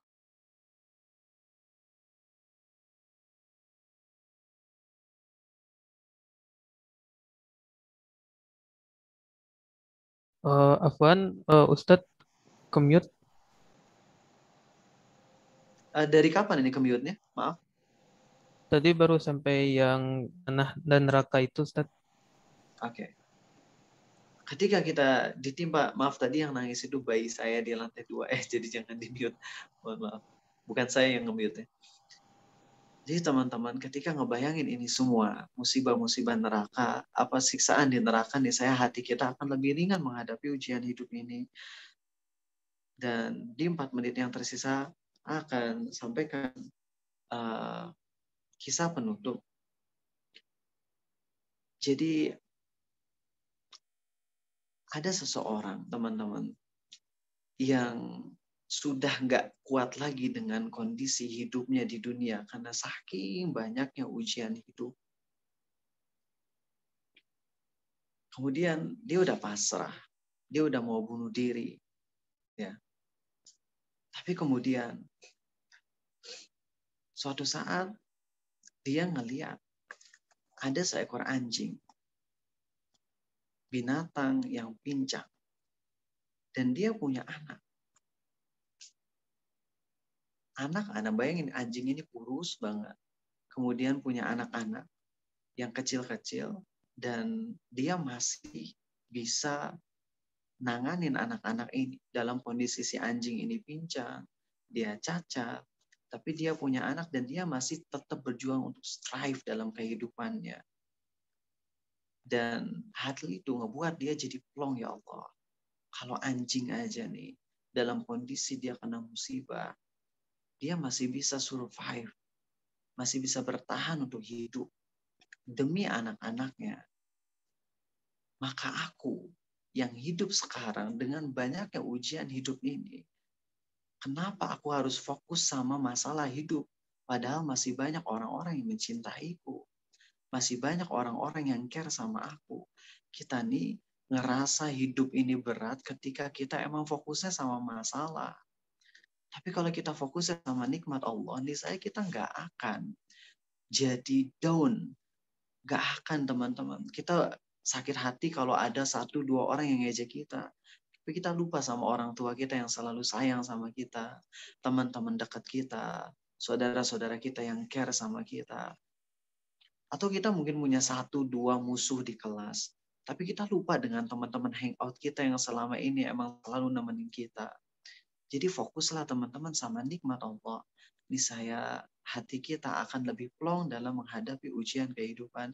Dan satu doa yang diajarkan oleh Nabi kita SAW, ketika kita menghadapi ujian hidup yang begitu berat, terutama ujian mental, bacalah doa ini, teman-teman. Ya Hayyu Ya Qayyum, birahmatika astaghith, aslih li sya'ni kullah, wa la takilni ila nafsi tarfata ain. Ya Allah, yang hidup terus-menerus mengurusi makhluk-makhluknya, aku memohon kepadamu, ya Allah, dengan rahmat-Mu, tolonglah aku, ya Allah, dalam menghadapi semua urusanku, dan jangan biarkan aku bergantung pada diriku sendiri walaupun hanya sekejap mata. Kalau kita bergantung sama Allah, niscaya hati plong. Tapi kalau bergantung sama diri sendiri, kita akan stres, teman-teman. Masih ada 2 menit ya. Jadi teringat aja dengan tafsir Ibnu Katsir. Kalau kita udah benar-benar putus asa dari siapapun selain Allah, disitulah Allah akan ngasih pertolongan yang paling luar biasa. Sekali lagi ya, ini kalimat yang harus di-highlight. Kalau kita lagi menghadapi musibah hidup, dan kita udah minta bantuan sini, situ, ternyata nggak selesai ini musibahnya, masalahnya, dan kita udah putus asa dari semuanya kecuali pada Allah, disitulah Allah akan ngasih pertolongan yang luar biasa. Dan ini kisahnya bisa diambil pelajarannya dari kisah Nabi Ibrahim. Saat Nabi Ibrahim itu udah pasrah, seorang diri loh. Nabi Ibrahim ketika usia muda, itu yang beriman di kaumnya cuma 1, yaitu beliau doang. Ketika beliau udah dikeroyok, udah nggak bisa ngapa-ngapain. Kemudian beliau pakai katapult, ya, dilempar untuk dimasukkan ke dalam bangunan api. Itu saat Nabi Ibrahim lagi terbang layang gitu, maksudnya lagi meluncur menuju api tersebut. Ketika lagi di udara, datanglah Jibril. Ini ada dalam tafsir Ibnu Katsir. Kemudian Jibril bilang apa? Hai Ibrahim, apakah kau butuh terhadap diriku? Nabi Ibrahim dengan kekuatan tauhidnya, beliau bilang apa? Engkau wahai Jibril, aku nggak butuh denganmu. Nabi Ibrahim tahu Jibril hanyalah makhluk. Aku pun sama makhluk. Kepada engkau aku nggak butuh. Tapi kepada Allah, aku sangat butuh. Dan ketika Ibrahim udah pasrah, beliau udah putus asa dari apapun kecuali pada Allah. Hatinya bergantung pada Allah, dan Nabi Ibrahim berkata apa? Hasbi Allah. Cukuplah bagiku Allah. Allah berfirman apa? Qulna ya naru kuni bardan wa salaman ala Ibrahim. Allah berfirman, wahai api, jadilah dingin dan berilah keselamatan pada Nabi Ibrahim. Jadi biar kita bisa lebih sabar, putus asalah dari siapapun kecuali dari Allah. Bukan berarti kita nggak boleh minta bantuan, bukan. Maksud putus asa di sini jangan bergantung, itu aja. Karena semakin kita bergantung pada manusia, semakin kita akan berat ngadepin ujian hidup. Kalau kalian bergantung sama gaji sekarang kan di era pandemi, misalnya kalian akan stres. Tapi kalau kalian bergantung pada Allah, kalian akan senang. Kalian yang misalnya mau nikah, kemudian mau dipecat misalnya dari perusahaan. Padahal udah persiapan mau nikah, dipecat sama perusahaan. Kalau kalian bergantung sama perusahaan, kalian akan stres. Tapi kalau kalian bergantung pada Allah, hati akan plong. Kalau kalian bergantung pada suami, kalian akan takut gimana kalau suami mati. Nanti siapa yang bakalan ngasih makan dan sebagainya. Tapi kalau kalian bergantung sama Allah, hati kalian akan plong. Andai suami mati. Dan ini berlaku pada semua. Ingat, putus asalah dari makhluk. Niscaya Allah akan bikin hati kita lapang. Dan putus asa yakni di hati. Bukan berarti kita nggak boleh ikhtiar secara fisik. Oke, itu aja, dan silakan masuk ke sesi tanya jawab ya. Barakallahu fiik. Insyaallah. Alhamdulillah Rabbil Alamin. Jazakallah khair Ustadz atas pemaparan materinya, utamanya tentang ilmu hikmah gitu ya. Kita akan harus bisa gitu menerapkan atau hikmah-hikmah dalam kehidupan ini. Nah, agar waktunya bisa cukup, langsung saya buka saja untuk sesi pertanyaan kali ini. Boleh untuk peserta yang ingin bertanya bisa mengetik di kolom chat dengan format nama _ izin bertanya, atau bisa juga dengan menggunakan fitur raise hand. Oke, teman-teman, sambil nunggu pertanyaan masuk, minta kan pasti nggak semuanya nanya pertanyaan, biasa mau ngadain door prize. Mohon anak-anak Polban dan semua adik-adik di sini, ada sekitar 120-an ya dari anak-anak grup AA yang hadir di sini. Mohon sekarang mau ngasih kuis singkat ya. Ayo 1 menit semuanya, handphone dibuka, handphone udah ya. Buka aplikasi Instagram, mau ngasih kuis dengan hadiah Rp50.000. Dan mohon ikutan ya teman-teman. Silakan buka aplikasi Instagram, kemudian follow Abu Takeru 0. Ayo follow. Yang udah nge-follow ya tinggal ikut kuisnya aja, boleh kok. Anak-anak grup juga ya. Follow Abu Takeru 0 di Instagram. Abu Takeru 0 di Instagram, silakan. Ketik ya. Abu Takeru 0 di Instagram, silakan. Ya, kemudian habis itu ada postingan terbaru AA. Ya, nanti jawab pertanyaan di postingan terbaru AA aja, oke? Di komennya ya. Di refresh dulu kalau belum bisa. Atau kalau tetap nggak bisa ya lewat DM aja. Tapi biasanya bisa kok lewat komentar. Oke, AA punya pertanyaan nih. Jawab ya, hadiahnya 50.000. Pada nge-follow dulu semuanya, yang nggak ikut kuis juga follow dulu, karena kalian akan dapat manfaat dari postingan-postingan dakwah insya Allah. Oke, pertanyaan. Siapakah nama Nabi ya, yang Allah uji dengan ujian berat berupa Sekali lagi follow Abu Takeru 0 di Instagram.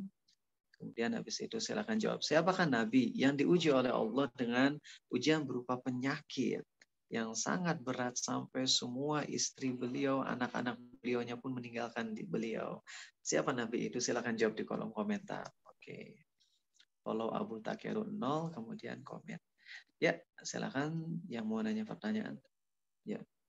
Bukan di Zoom ya, tapi di kolom komentar Instagram Abu Takeru 0. Nah, pada menjawabnya di Zoom-nya. Jadi salah ngasih info gitu. Asal benar. Oh ya, baik. Ini Ustadz sudah boleh ya, boleh. masuk. Oh ya. Silakan. Oh baik. Untuk saudara Zulfikar Firdaus, boleh di on mic dan menyebutkan pertanyaannya. Assalamualaikum warahmatullahi wabarakatuh. Waalaikumsalam Zul, apa kabar? Ustadz, saya mau nanya Ustadz, ya kenapa orang-orang kafir itu ya umurnya tuh panjang-panjang, terus dia makin hari itu makin kaya gitu Pak Ustadz gitu. Sedangkan kayak umur-umur orang muslim itu kok pendek-pendek ya kan, cuma ya ada yang kaya juga sih, cuma saya kurang tahu ya kenapa orang kafir itu panjang umurnya, terus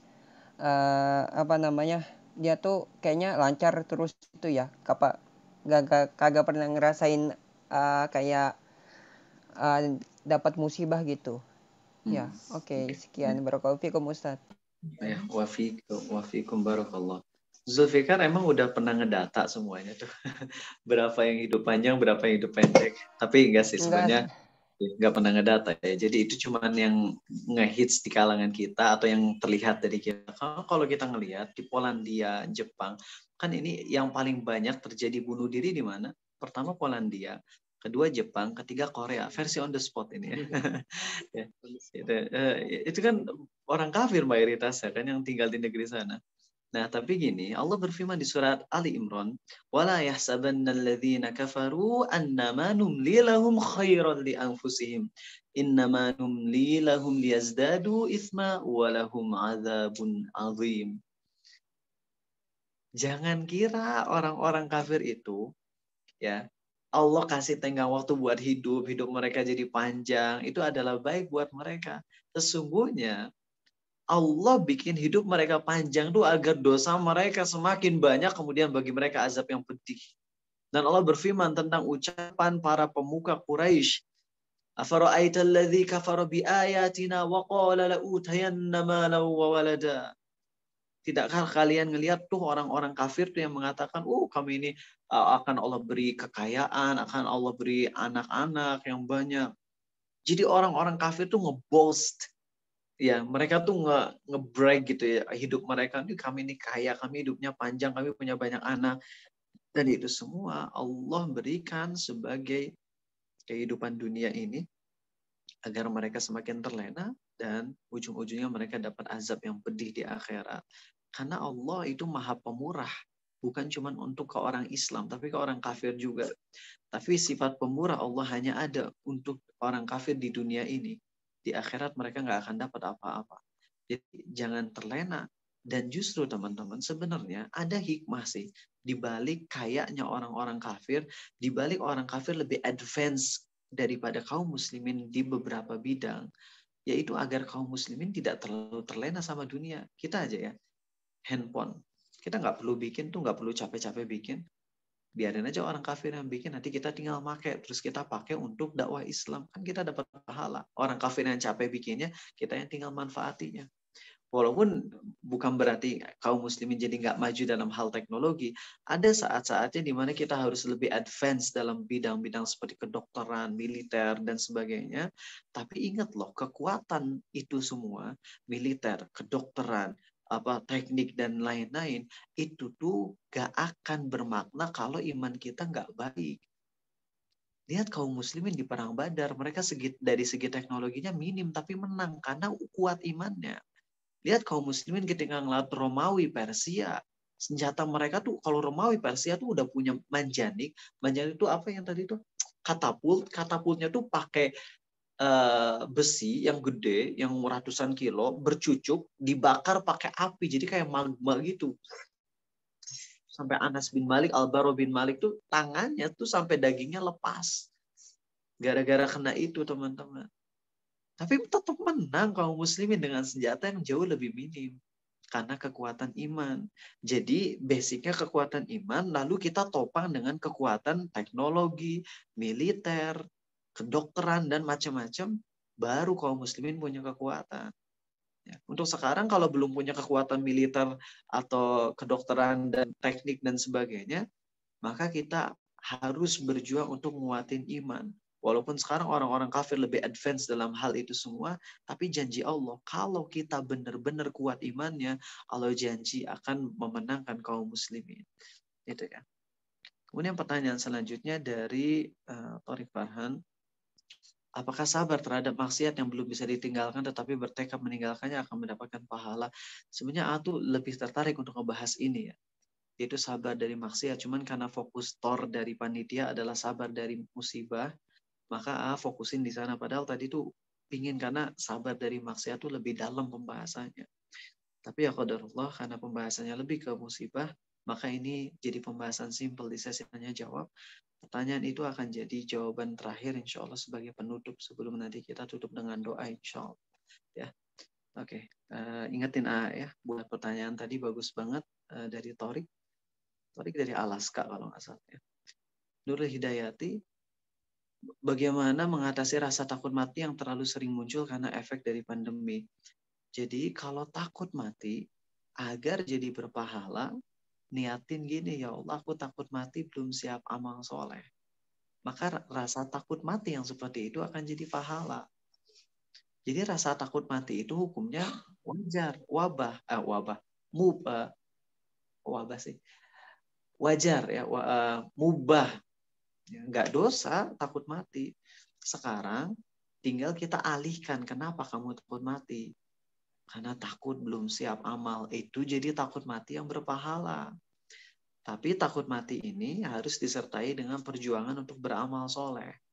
Ya, jangan takut mati yang akhirnya seperti orang-orang stres dan akhirnya jadi ODGJ, ya, jadi ada gangguan jiwa gara-gara takut mati. Jangan, takut mati itu harus kita alihkan kepada akhirat, yakni takut belum siap amal. Dan insya Allah dengan kayak gitu kita akan jadi lebih memboost amal soleh. Gimana agar hati bisa lebih kesentuh lagi. Mudah-mudahan nanti nasihat terakhir yang sesuai dengan pertanyaan tadi, maksiat yang belum bisa ditinggalkan tapi kita bertekad ya. Itu nanti digabung jawabannya. Raffi dari Medan, kadang merasa hina betul sehingga berpikir-pikir lagi untuk kembali bertobat karena maksiat tersebut terulang setelah bertobat. Apakah boleh merasa seperti itu? Sangat boleh ya. Setiap kali terjerumus ke dosa, taubat lagi, terjerumus ke dosa, taubat lagi. Ayo Widya, kita sedang terkena musibah dunia, lalu kita mengeluh di dalam hati, apakah kita tidak termasuk ke dalam orang yang sabar? Jadi gini, selama masih dalam hati, keluhannya dalam hati, nggak diucapin di lisan, itu tidak dicatat jadi dosa. Tapi kalau di hati, kemudian jadi keyakinan, ini jadi dosa juga walaupun belum diucapin di lisan. Ini kata Syekh Utsaimin dalam Syarah Riyadhus Shalihin. Jadi kan ada hadis, Allah memaafkan umatku atas apa yang ada di dalam hatinya selama belum diucapkan atau dilakukan. Namun nggak semuanya dimaafkan yang di hati. Coba orang sombong di hati. Nggak ada yang lebih baik dari saya. Belum diucapin, tapi di hatinya udah yakin bener kalau dia yang terbaik gitu. Itu udah jadi dosa walaupun baru di hati. Nah kalau keluhan di hatinya masih dia masih fight. Aduh, berat banget. Harus sabar. Ini takdir dari Allah. Harus sabar, harus sabar. Itu nggak jadi dosa. Tapi kalau misalnya baru di hati sih, tapi udah jadi keyakinan banget di hati kita. Allah emang kejam. Oh, itu jadi dosa. Oke, seperti itu. Jadi intinya apa? Fight, lawan. Ya, lawan. Selama kita masih melawan, menggerutunya kita di hati, terus kita lawan, harus sabar, harus sabar, harus sabar, maka kita masih termasuk ke dalam golongan orang yang sabar. Orang tua saya sakit mata, beliau putus asa, saya sudah menasihati dengan ibu dengan segala kelembutan hati. Hanya menunggu operasi bulan Agustus dan dokter mata sudah bilang bahwa jangan khawatir Pak. Tetapi beliau setiap hari mengeluh, mengapa saya sakit? Saya lebih baik di rumah tidak bekerja, lebih baik mati. Bagaimana saya sebagai anak bersikap dan apa yang harus saya lakukan? Terus aja gitu, nasihati dengan lembut, beri kabar gembira. Karena Allah berfirman, tidaklah aku mencabut penglihatan dari hambaku, melainkan aku akan balas dia dengan surga. Hadis sahih, hadis qudsi.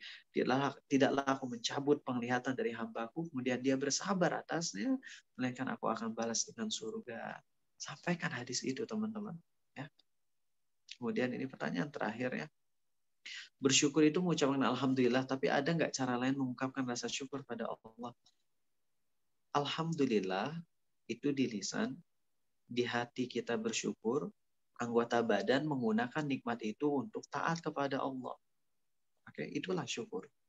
Jadi nggak bisa kita misalnya, alhamdulillah ya Allah dapat THR dari orang tua, mau traktir pacar ya Allah. Nggak bisa. Karena kalau udah dapat THR dari orang tua itu nikmat. Tapi kemudian ketika kita gunakan uangnya untuk traktir pacar jadinya dosa. Jadi itu nggak syukur. Syukur tuh pas udah, jadi ada loh salah satu dari anak SMA PIP di Bandung, dia dapat THR 1 juta. Dia cuma pakai 300.000, lalu 700.000-nya dia kasihin ke Arizal, tolong ini jadikan buat uang sedekah ke orang miskin. Masya Allah, itu luar biasa ya, seperti itu. Dan ini kembali ke pertanyaan terakhir teman-teman, sebelum kita tutup dengan doanya sekarang aja, jangan di akhir ya. Jadi setelah doa teman-teman terutama anggota grup bisa pamit, dan nanti pemberian plakat bisa setelah doa aja teman-teman. Mengenai dosa ya, tadi kita rangkum pertanyaan-pertanyaan dari Tori, ya, kemudian dari Raffi, kemudian dari beberapa orang lain. Bagaimana cara tersentuh lagi? Ini nasihat pribadi Rea AA ya. Kalau kita ngelakuin dosa, kemudian istighfar, dan istighfar tersebut belum bisa ngebuat hati kita kesentuh, maka coba sejenak kita berhenti dulu dari istighfar. Kemudian kita lebih banyak merenungi nikmat-nikmat Allah. Karena terkadang ketika kita ingat sama nikmat Allah, itu jauh lebih bisa ngebuat hati kita tersentuh. Dan ujung-ujungnya kita akan nangis juga. Kasih analogi. Kita sama orang tua sering cekcok. Sering marahan. Lalu orang tua kita meninggal. Ketika orang tua kita meninggal, kita mulai ingat jasa-jasa mereka.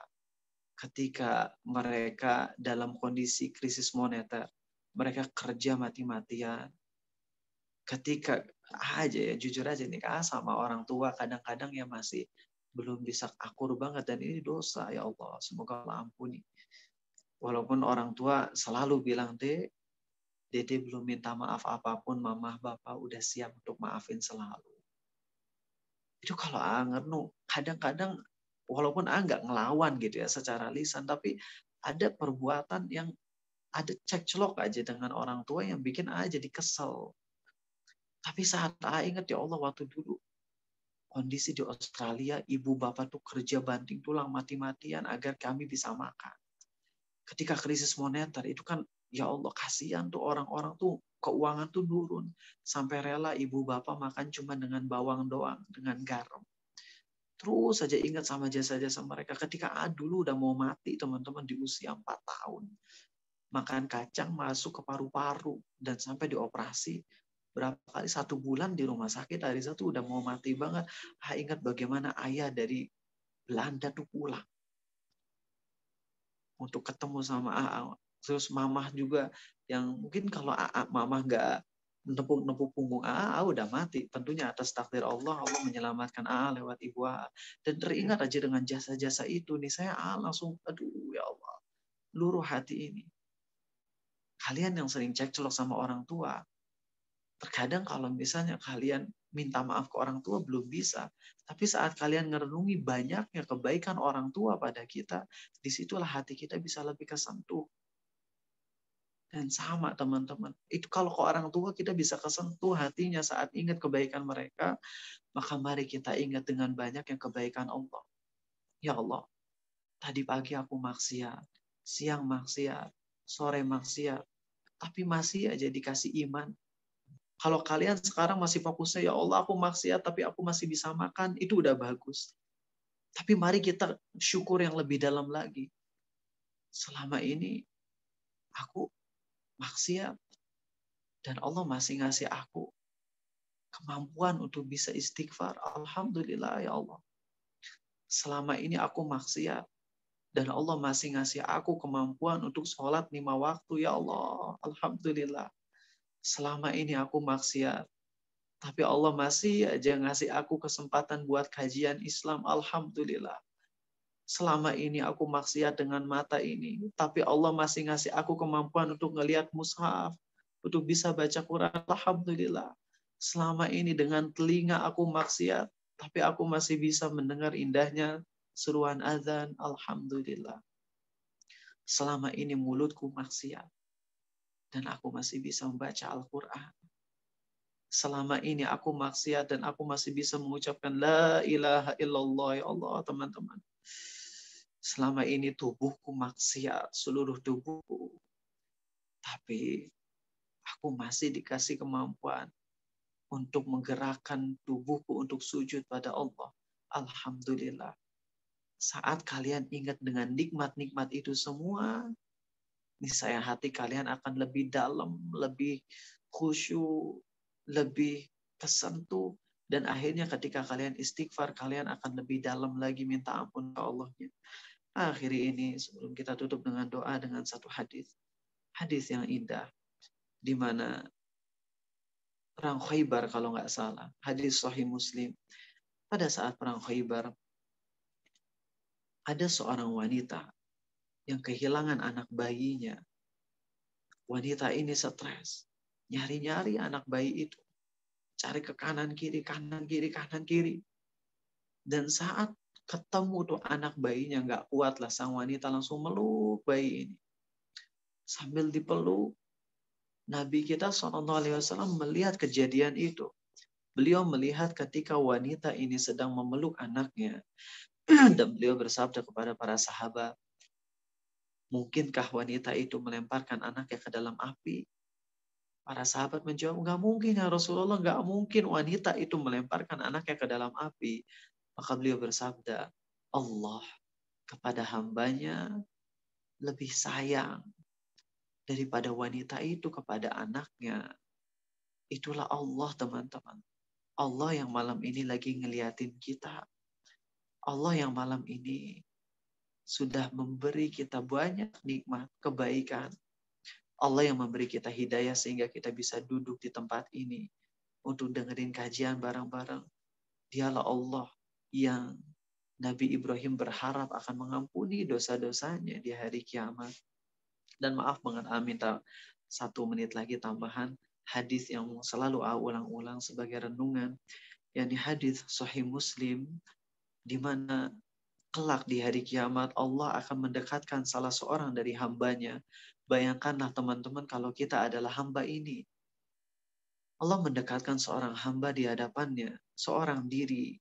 Kemudian Allah akan tutup dia dari orang lain. Gak ada yang ngelihat, kecuali Allah aja. Dengan dia.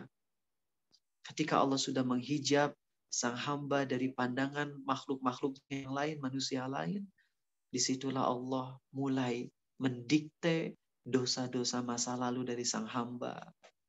Allah berfirman kepada hamba ini, kau pernah melakukan dosa ini? Sang hamba menjawab, pernah ya Allah. Kau pernah melakukan dosa itu? Sang hamba menjawab, pernah ya Allah. Kau pernah melakukan dosa ini? Sang hamba menjawab, pernah ya Allah. Dan ketika sang hamba udah merasa dirinya bakalan masuk neraka, dia udah ngerasa, udah putus asa aja bakalan celaka, Allah berfirman, dulu di dunia, aku telah tutupi aib-aib dan dosa-dosamu. Maka di hari ini, aku ampuni dosamu.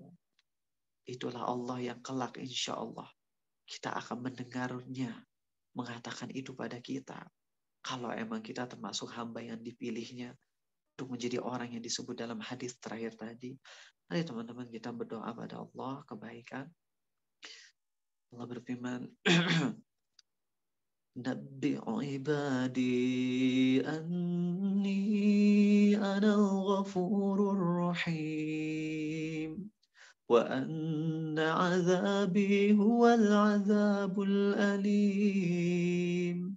Allah berfirman di surah Al-Hijr, wahai Muhammad, beritahukanlah pada hamba-hambaku,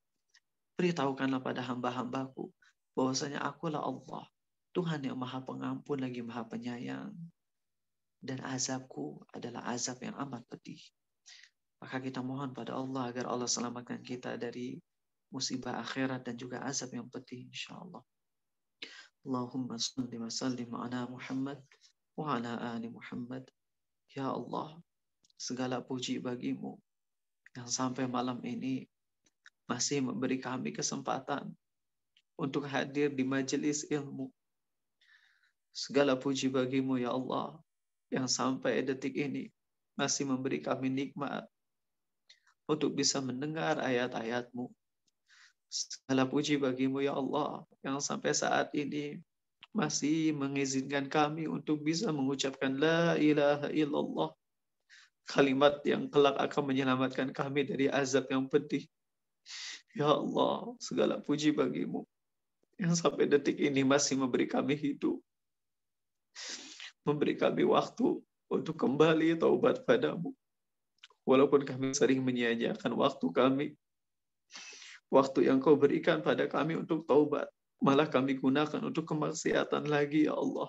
Rabb, Tuhai ya Allah, ya Latif, wahai yang maha lembut, ya Rahim, wahai yang maha penyayang, ya Aziz, wahai yang maha kuat, yang maha perkasa. Tolonglah kami ya Allah, tolonglah kami agar kami bisa berhenti dari semua kemaksiatan kami ya Allah. Bimbing kami ya Allah untuk bisa menghadapi ujian, baik ujian dunia maupun ujian agama, ujian akhirat. Kuatkan kami ya Allah agar kami bisa menjalani ujian itu semua. Kami ingin ya Allah bisa menjadi hamba-Mu yang kelak Engkau akan berfirman kepadanya, aku telah tutupi aib-aib dan dosa-dosa-Mu di dunia, maka aku ampuni dosa-Mu di hari ini, di hari kiamat. Kami ingin ya Allah menjadi hamba yang Kau pilih untuk dihapus dosa-dosanya di dunia dan di akhirat. Ya Allah, andai sampai sekarang ada yang menghalangi kami dari hidayah, maka hilangkanlah penghalang hidayah dari diri kami ya Allah. Sungguh kami hamba-Mu yang lemah. Kami tak bisa apa-apa tanpa pertolongan. Hanya Engkau yang sanggup ya Allah memberi kebaikan kepada kami. Ya Allah, diri kami yang masih belum bisa melihat kebaikan kedua orang tua kami. Diri kami yang masih sering melupakan kebaikan kedua orang tua kami. Buatlah kami ya Allah untuk bisa mengingat jasa keduanya.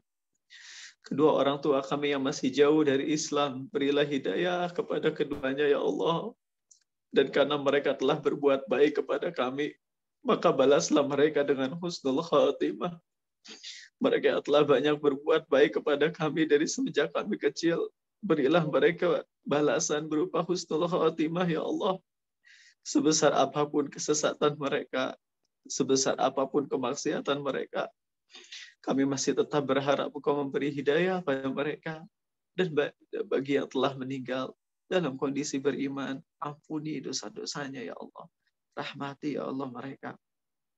Ya Allah, sebagaimana Kau kumpulkan kami di malam hari ini dalam majelis ini, majelis yang kami berharap berkah dari-Mu, maka kumpulkan kami kelak di hari kiamat di dalam surga-Mu ya Allah.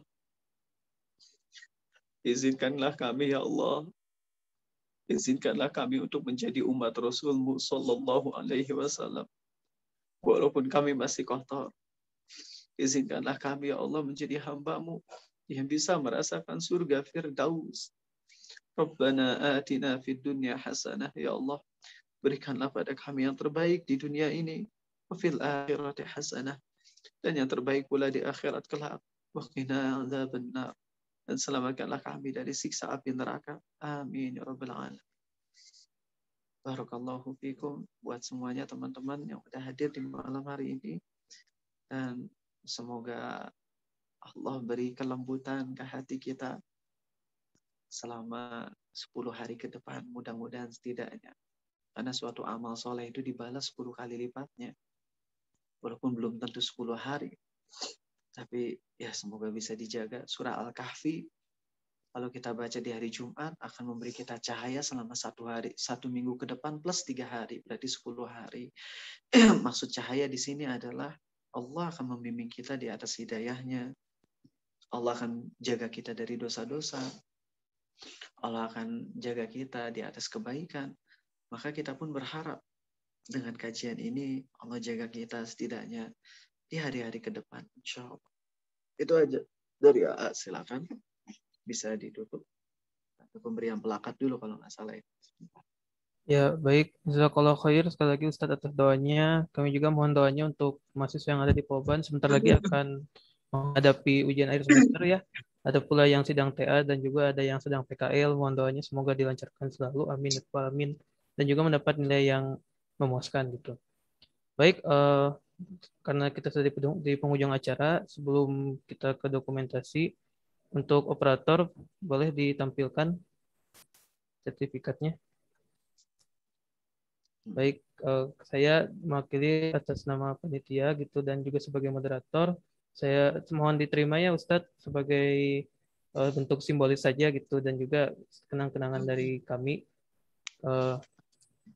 dan juga semoga terus kita bisa mengambil hikmah dari yang Ustadz telah berikan gitu karena beberapa fondasi yang sebelumnya pun Ustadz juga yang mengisi gitu di sini. Syukran jazakallah Ustadz, mohon diterima ya. Ya, saya terima, akhi.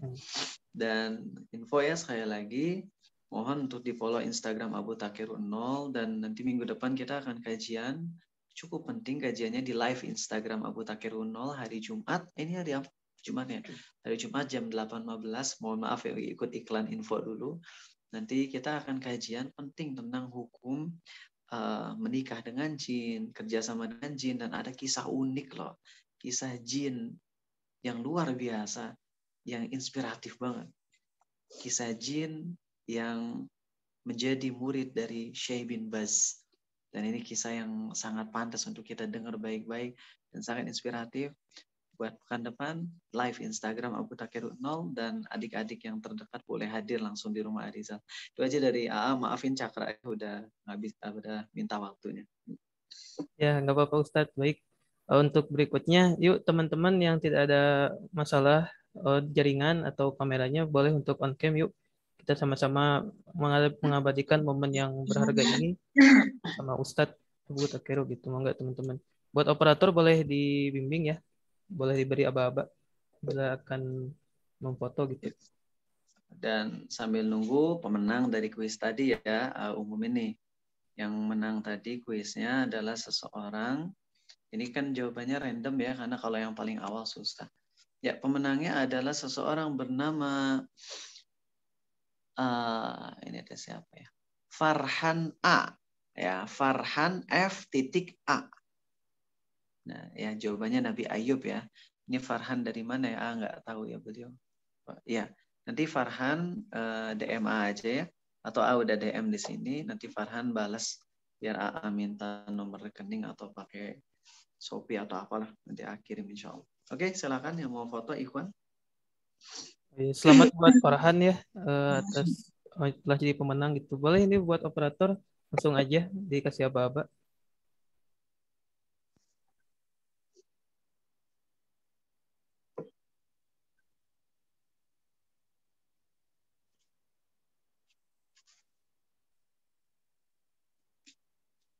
Kalau gitu dari saya aja ya aba-abanya. Baik teman-teman, bismillahirrahmanirrahim. Dalam hitungan ketiga ya. 1, 2, 3. Oke, slide pertama. Itu slide berikutnya. 1, 2, 3. Ya, satu lagi slide ketiga. Kenapa ada off cam ya? 1, 2, 3. Oke, mantap. Baik, sudah selesai dokumentasi dan alhamdulillah rangkaian demi rangkaian acara telah kita lalui dengan lancar, alhamdulillah gitu. Terima kasih atas partisipasinya teman-teman semua. Semoga bisa menjadi pelajaran dan bisa kita amalkan di kehidupan sehari-hari gitu. Utamanya untuk sabar dalam menghadapi musibah ya teman-teman. Nah, nantikan Fondasi Jilid 2 dengan tentunya dengan materi yang lebih seru lagi, dengan yang pokoknya yang lebih jos lagi ya teman-teman. Saya Cakra Aditya sebagai moderator memohon maaf yang sebesar-besarnya apabila terdapat banyak salah ucap kata ataupun yang tidak berkenan di hati teman-teman. Oh ya, diingatkan juga untuk peserta boleh mengisi presensi yang linknya sudah dikirimkan di kolom komentar. Baik, sekali lagi saya memohon maaf yang sebesar-besarnya. Saya pamit undur diri. Wabillahi taufiq wal hidayah. Wassalamualaikum warahmatullahi wabarakatuh. Waalaikumsalam warahmatullahi wabarakatuh. Waalaikumsalam. Khairan kasiron Ustaz dan teman-teman yang sudah hadir. Assalamualaikum warahmatullahi wabarakatuh.